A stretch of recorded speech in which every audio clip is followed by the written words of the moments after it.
It was May 1941. The Atlantic Ocean was dark, cold, and endless. The wind howled across steel decks. The sky hung low and heavy, swollen with storm clouds the color of gunmetal. The sky hung low and heavy, swollen with storm clouds the color of gunmetal. Waves rose like walls of water and collapsed with thunderous force, as if the ocean itself were at war. Every moment held death. Each wave concealed the possibility of a life's final breath. Amidst this vast and merciless ocean sailed Germany's pride, the Bismarck. Massive, armored, engineered as a symbol of dominance. It was embarking on its first and only mission, Operation Rheinübung. More than 2,200 crew members filled its corridors and gun turrets. Young men, veterans, engineers, signal officers. Each trained to precision, each carrying the weight of a nation at war. Their mission was clear: disrupt British supply lines in the Atlantic. Cut off lifelines, break morale, shift the balance of naval power. Discipline ruled the iron decks of the great battleship. Boots struck metal in perfect rhythm. Orders echoed through steel passageways. The air smelled of oil, salt, and tension. Yet aboard this floating fortress, unnoticed by strategy or command, a small creature moved silently.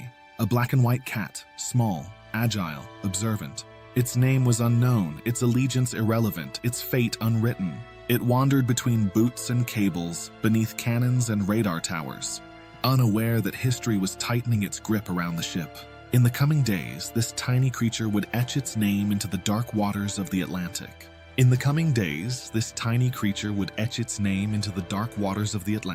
On 27 May 1941, the British Royal Navy closed in. Battleships, cruisers, destroyers. The hunt had lasted days. Then it began. The first shells screamed through the sky. Metal met metal, fire met steel. Hours of bombardment tore the Bismarck apart. Explosions ruptured armor. Smoke swallowed the sky. The Atlantic shook as if alive. Men shouted over the roar of artillery. Systems failed. Water rushed into wounded compartments. The once proud warship became a burning skeleton of steel. Then came the order: abandon ship.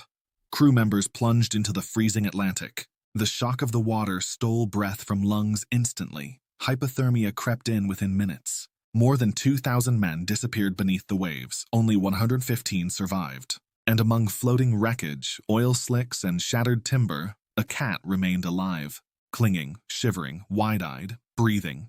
It had escaped the shadow of annihilation. In that moment, the small animal drifting in a sea of ruin was no longer insignificant.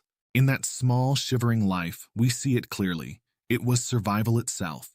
The British destroyer HMS Cossack approached the debris field. Sailors scanned the wreckage for survivors. And then, movement. A cat, balanced upon floating timber. The crew pulled it aboard. A German ship's cat, now in British hands. They named it Oscar, a naval signal flag meaning man overboard. A quiet irony. Oscar adapted quickly. He roamed the decks with cautious confidence. He hunted rats in storage holds. He slept beside warm machinery. But more than that, he became a presence. In the long nights of convoy escort missions, when submarines lurked beneath black waters, sailors would glance down and see Oscar walking calmly across the deck, and somehow it steadied them. In a world ruled by chaos, this small creature moved untouched. To exhausted men surrounded by war, that meant something. On 24 October 1941, off Gibraltar, fate returned. A German submarine, U-563, locked onto the Cossack. A torpedo cut through the water. Impact. The explosion tore through the hull. Steel twisted like paper. Flames erupted. Water flooded compartments with violent force. Alarms screamed. Men fought to contain the damage. For 3 days, the wounded destroyer drifted, struggling against inevitable collapse. 159 sailors lost their lives. And yet, when the ship finally surrendered to the Atlantic, Oscar survived again.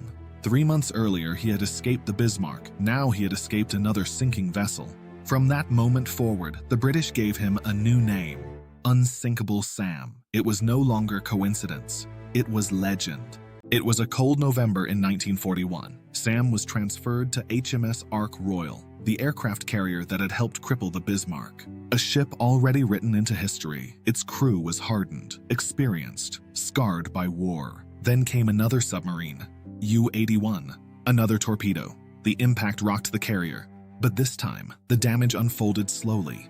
The Ark Royal listed gradually, giving crew members time to evacuate. Lifeboats lowered, engines silenced. The giant vessel leaned into the sea, and once again, Sam survived. 3 ships, 3 sinkings, 3 escapes from the abyss. By now, he was no longer just a mascot. He was morale. He was myth. He was proof, however irrational, that survival was possible. At Gibraltar, British authorities made a decision. Enough. Sam would go to war no more. He was retired from naval duty and sent to a military residence in Belfast. No more torpedoes, no more burning decks, no more icy waters. Years later, artist Georgina Shaw Baker painted his portrait.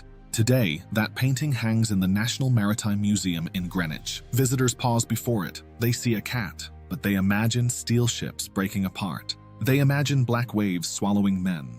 They imagine survival against impossible odds. Sam had endured the Atlantic, artillery, torpedoes, and catastrophe. And through it all, he lived. Unsinkable Sam was more than a cat. He represented survival without ideology. War meant nothing to him. Flags meant nothing. Nationalities meant nothing. Through it all, he simply endured. In a conflict defined by destruction, he became a quiet symbol of persistence. To sailors, he was luck. To historians, a curiosity. To storytellers, a legend. But to those who needed hope, he was proof that even when steel sinks and empires clash, it is proof that something small can survive. 3 ships, 3 disasters, 1 miracle. Unsinkable Sam, the silent survivor of the Atlantic, born in the shadow of war, forged in fire and freezing water, carried by waves through the darkest chapter of the 20th century. And though the guns have long since fallen silent, his story drifts on, like wreckage that refused to sink, a small silhouette against a rising sun, a reminder that even in the deepest waters, life can and always will endure.